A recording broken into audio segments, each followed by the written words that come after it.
ব্যবহার করে থাকি। এছাড়াও পর্যটক শিল্পের কেন্দ্র হিসাবে আমরা এই অরণ্য সম্পদকে ব্যবহার করে থাকি। আমরা সুন্দর করে পালন করতে।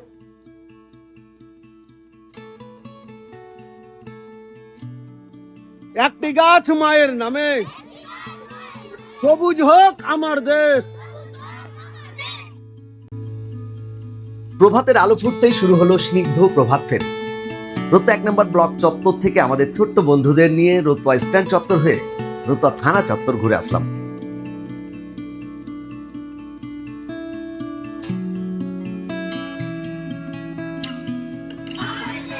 একটি গাছ মায়ের নামে,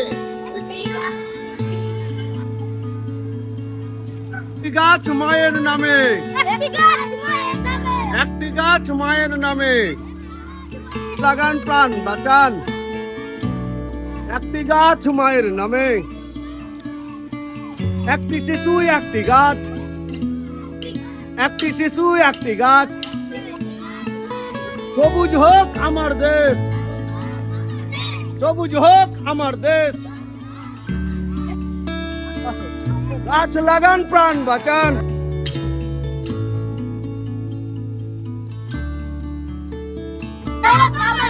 সবুজ হোক আমার দেশ। কিসের জন্য রানি করলাম? মানে কি গাছ আমরা। অবশেষে রতুয়া জুনিয়র বেসিক স্কুল প্রাঙ্গণে এসে যখন থামলাম, তখন সব বাচ্চার মুখে এক চিলতে হাসি। ছোটদের লাড্ডু খাইয়ে মিষ্টি মুখ করানোর মাধ্যমে আজকের অরণ্য সপ্তাহের দিনটির সূচনা হলো। সকাল 11টা নাগাদ অরণ্য সপ্তাহ উদযাপনের মূল পর্ব শুরু হলো রতুয়া আইলপাড়া প্রাথমিক বিদ্যালয়ে। রতুয়া 1 নম্বর ব্লকের অধীনে রতুয়া নতুন চক্র এবং রতুয়া চক্রের পরিচালনায় এই আয়োজনটি এক অনন্য রূপ নিল।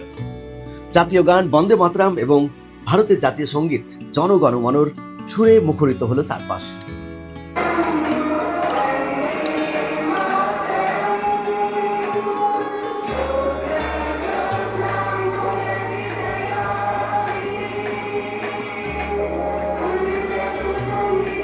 এরপর অনুষ্ঠানে সেই পবিত্র মুহূর্ত, ক্ষুদে শিক্ষার্থীদের কচি হাতে বৃক্ষরোপণ। এই শিশুরা আজ যে চারাগাছটি রোপণ করলো তা একদিন বিশাল মহিরূপে পরিণত হবে।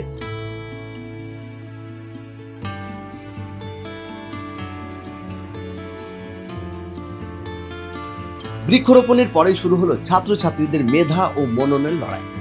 বিভিন্ন স্কুল থেকে আসা ক্ষুদে প্রতিযোগীরা ড্রয়িং, রচনা লিখন এবং বিতর্কে যেভাবে স্বতঃস্ফূর্তভাবে অংশ নিল তা এক কথায় অসাধারণ।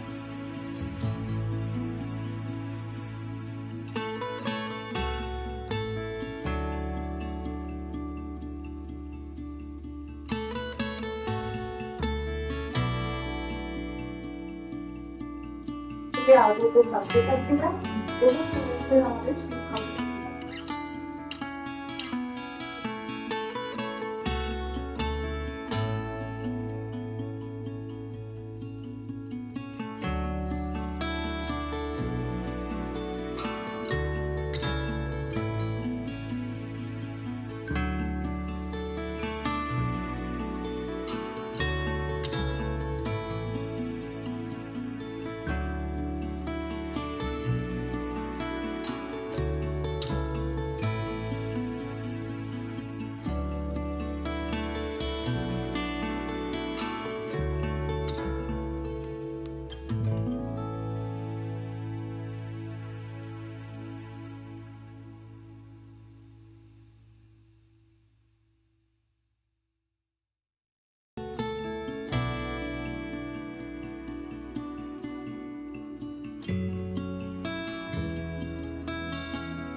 টপিকস কি থাকছে মাস্টার? আজকে টপিক হচ্ছে ক্লাস 11-12 এর ডিবেট প্রতিযোগিতায় অর্থনৈতিক উন্নয়ন ও বন সংরক্ষণ একসঙ্গে সম্ভব, পক্ষে বলবে এবং বিপক্ষে বলবে। ঠিক। যা কি শুরু হচ্ছে, কোন ক্লাসে? এটা ক্লাস 11-12 ক্লাস 11 সার্কেল লেভেলে প্রতিযোগিতা। এখান থেকে তারা যদি ভালো সিলেকশন হয় তাহলে সাব ডিভিশনে যাবে, তারপর স্টেটে যাবে, যেরকম যেরকম আছে। আমরা শুরু করছি। প্রথমে সামনে এমন একটি বিষয় নিয়ে দাঁড়িয়ে আছি, যা হচ্ছে অর্থনৈতিক উন্নয়ন এবং বন সংরক্ষণ একই সঙ্গে সম্ভব কিনা। আমরা জানি যে উন্নয়ন করতে হলে পরিবেশকে ধ্বংস করতে হবে, কিন্তু এই আধুনিক বিজ্ঞান তা মানে না। এখন বিভিন্নভাবে এছাড়াও পর্যটক শিল্পের কেন্দ্র হিসাবে আমরা এই অরণ্য সম্পদকে ব্যবহার করে থাকি। বনাঞ্চল এবং বন্যপ্রাণী থাকার কারণে বিভিন্ন দেশ বিদেশ থেকে যে সকল পর্যটকরা আমাদের দেশে এসে থাকে, তারা যে দেশ উন্নতি করবে এবং সেখান থেকে গাছ থেকে যে কার্বন ডাই অক্সাইডটা নির্গত হবে, সেই কার্বন ডাই অক্সাইডটা কে গ্রহণ করবে? বৈজ্ঞানিকরা কিভাবে সেটা গ্রহণ করবে? যখন বাতাসে কার্বন ডাই অক্সাইডের পরিমাণ বেড়ে যাবে, কেমন লাগলো বাবু আজকের প্রোগ্রাম? অনেক ভালো। অনেক ভালো। কি বার্তা দিতে চাইছো মানুষকে, যারা দেখছে ভিডিওটি তাদেরকে? আজকে তো অরণ্য সপ্তাহ পালন উদযাপন হচ্ছে আমাদের এখানে। এই অরণ্য সপ্তাহের মাধ্যমে কি বার্তা দিতে চাইছো মানুষ? এই অরণ্য সপ্তাহের মাধ্যমে কি সমস্ত স্কুলে এইভাবে একটি অরণ্য সপ্তাহ উদযাপনের প্রোগ্রাম হওয়া উচিত, এটা আমাদের অনেক ভালো লাগলো। আর মানুষকে কি বার্তা দিতে চাইছো? সবুজের কি গাছ লাগান, তাদেরও মানে কি নিজের বাড়িতে কমপক্ষে একটি করে গাছ লাগানো উচিত, যাতে অনেক টেস্ট হচ্ছে। সবাইকে একদম পার্টিসিপেট করা উচিত আছে। প্রতিযোগিতার আনন্দ শেষে আমরা সবাই মিলে মধ্যাহ্নভোজ সারলাম। এরপর এলো কাঙ্ক্ষিত প্রাইজ ডিস্ট্রিবিউশন সেরিমনি। কেমন হলো প্রোগ্রাম আজকে ঋতিতা? ভালো। ভালো। কি বার্তা দিতে চাইছো যারা ভিডিওটি দেখছে তাদের? আসলে আমরা যদি পরিবেশে গাছ লাগাই অনেকগুলো, তাহলে পরিবেশের যে ক্ষয়ক্ষতি সেটা অনেকটা কমে যাবে। তো আমাদেরকে প্রত্যহ মানে মাঝে মাঝেই গাছ লাগানো উচিত এবং বেশি করে গাছ লাগানো উচিত এবং পরিবেশ দূষণ কমানো উচিত। তুমি আজকে কি ড্রয়িং করলে জানো? আমি হোম অফ ওয়াইল্ড লাইফ। প্রথম, দ্বিতীয়, তৃতীয় স্থান অধিকারকারীদের পুরস্কারে ভূষিত করা হলো, আর যারা পারেনি তাদের উৎসাহিত করলাম আরো ভালো করার জন্য।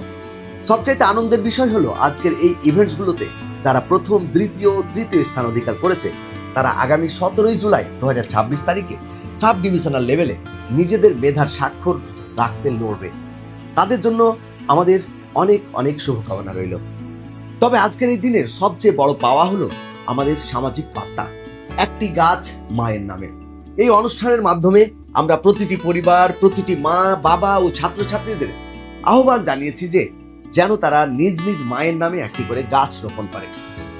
মা যেমন আমাদের জীবন দিয়ে আগলে রাখেন, গাছও তেমনই আজকের এই পৃথিবীতে আমাদের অক্সিজেন দিয়ে বাঁচিয়ে রাখেন।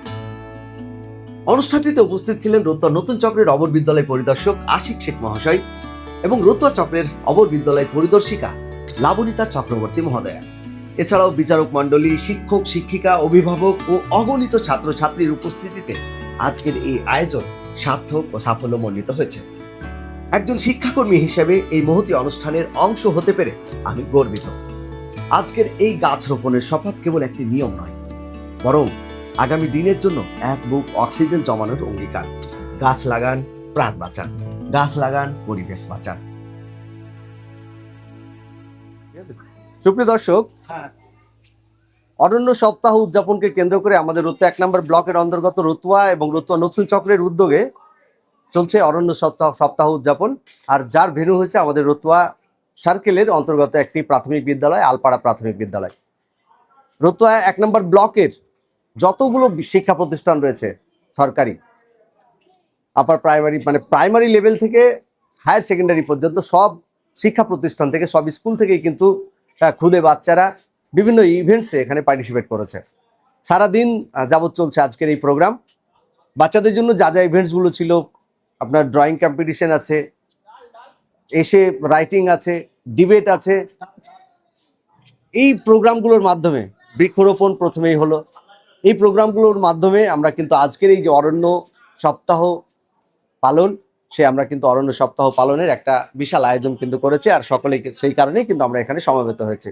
আমার এই পেজের পক্ষ থেকে প্রতিটি মানুষকে, যারা আপনারা ভিডিওটি দেখছেন, তাদেরকে একটা বার্তা দিতে চাই, একটা রিকোয়েস্ট রাখতে চাই, আপনাদের সামনে একটা অনুরোধ রাখতে চাই একটি গাছ মায়ের নামে। আমাদের বর্তমান যে রাজ্য সরকার তথা আমাদের মন্ত্রী শুভেন্দু অধিকারী মহাশয় উনার যে বার্তা একটি গাছ মায়ের নামে, তথা আমাদের মাননীয় প্রধানমন্ত্রী নরেন্দ্র মোদী সাহেব ওনারও বার্তা এক পেড় মাকে নাম, মানে একটি গাছ আপনি আপনার মায়ের নামে রোপণ করুন। আজকের একটি গাছ, ছোট্ট হয়তো একটি গাছ আপনি রোপণ করলেন, সেই গাছ আগামী দিনে আমাদের সমাজের জন্য বৃহৎ একটা কিছু কিন্তু ফল আমরা পাবো বা আশা করছি। এই আশা রেখেই, এই লক্ষ্য রেখেই আমরা আমাদের চারপাশ আমরা আমাদের প্রকৃতি সবুজে যেন ভরিয়ে তুলতে পারি। আমরা আমাদের যে গ্লোবাল ওয়ার্মিং এর বিষয়, বিশ্ব উষ্ণায়নের যে বিষয়গুলো, সেই বিষয়গুলোকে যেন আমরা দূরকরণ করতে পারি, দূরে সরিয়ে দিতে পারি, এই আশা রাখছি সকলের কাছ থেকে। সকলের কাছে এই বার্তা, সবাই যেন একটা করে হলেও এই যে অরণ্য সপ্তাহ চলছে 14 জুলাই থেকে 20 জুলাই পর্যন্ত, এই অরণ্য সপ্তাহে আপনারা একটি করে গাছ লাগান। শুধু গাছ যে লাগালে হবে তা কিন্তু নয়, সেই গাছের পরিচর্যা করুন এবং গাছকে রক্ষা করুন, পরিবেশকে রক্ষা করুন। সকলে ভালো থাকবেন, সুস্থ থাকবেন।